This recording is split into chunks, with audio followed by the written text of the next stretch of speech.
அல்லாஹ் அவனும் அல்லாஹு மட்டும் தனிமையாக இருப்பார்கள். இரண்டு நபர்களுக்கு பின்னால் துணி தொங்கிக் கொண்டிருக்கும். அல்லாஹ்வுக்கு முன்னால் அந்த அடியான் தலையை தொங்க விட்டவனாக நிற்பான்.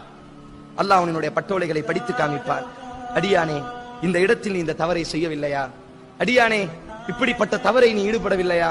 அடியானே, இப்படியெல்லாம் நீ தவறு செய்திருக்கிறாயே என்று அல்லாஹ் அந்த ஒவ்வொரு தவறையும் அவனுக்கு முன்னால் சுட்டி காமிப்பான்.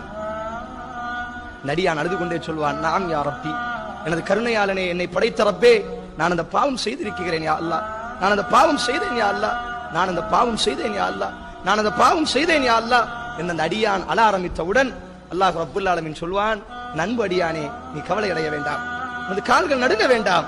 உலகத்தில் அந்த பாவத்தை நான் மறைத்து வைத்தேன், உலகத்தில் அந்த பாவத்தை நான் வெளிக்காட்டவில்லை. நீ எனக்காக வேண்டி வாழ்ந்தாய். நீ பாவம் செய்தாலும் என் பக்கம் நீ மீண்டு வந்தாய். நீ பாவம் செய்தாலும் என்னை மன்னிக்கக்கூடிய ரப்பு ஒருவன் இருக்கிறான் என்று அந்த பாவத்தை விட்டு திருந்தினாய்.